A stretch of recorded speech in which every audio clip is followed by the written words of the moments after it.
am so gratified that people of this century realize that I am one of history's greatest scientists. Of course, people also realized this last century while I was alive. So I'm back to tell you how I, Nikola Tesla, became the most overrated scientist of all time. Honestly, I'm just a kid from Austrian Croatia who incrementally advanced several scientific fields over years of work.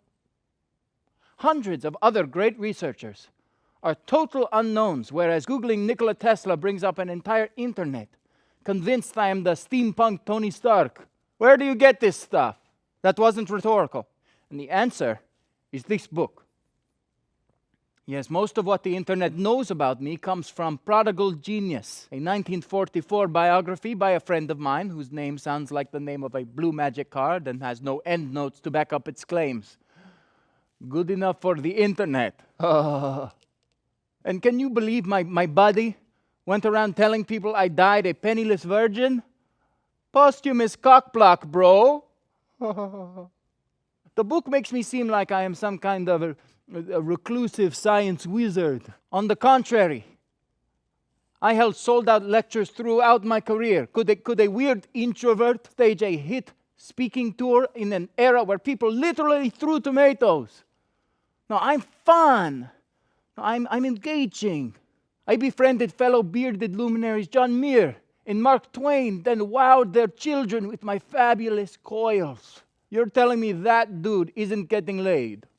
In fact, I was so appreciated within the scientific community, they named the unit of magnetic flux density the Tesla. Your electric car is named after a unit of magnetic flux density.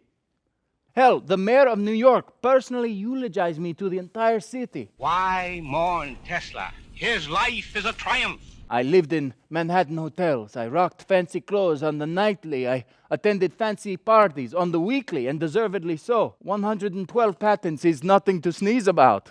Gesundheit. I advanced tech from radar to X-rays to my number one hit, alternating current.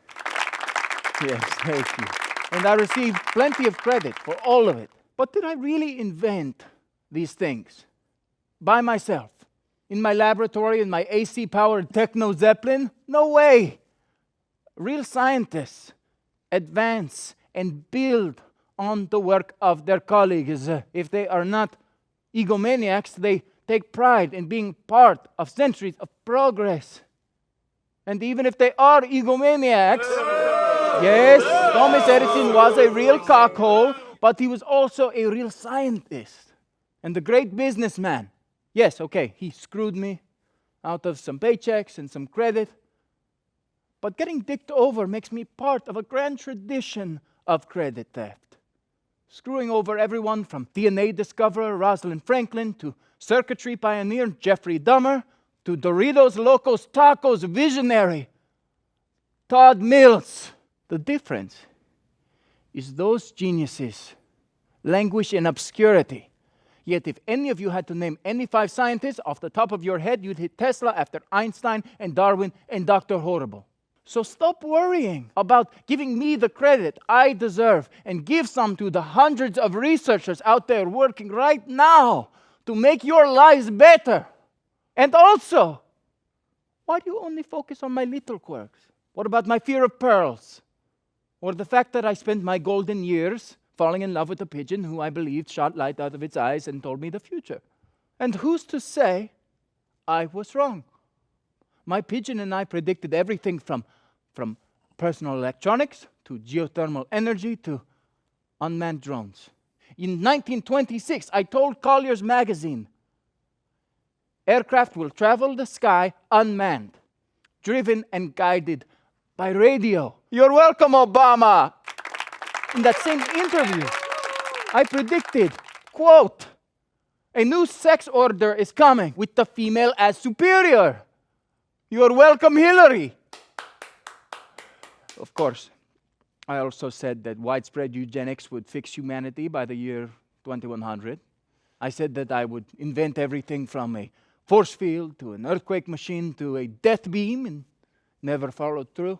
I even wasted $150,000 in old-timey dollars on a tower to transmit wireless electricity across the Atlantic.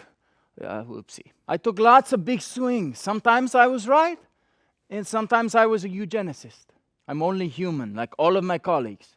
A human whose best friend was, to reiterate, a badass super pigeon. But I get it. We all need heroes. And if pretending that I invented the helicarrier inspires you to take AP Physics, then call me Nikola Fury. You are all Teslas. Yes, you. Support science education. We must master the eye laser before the pigeons do.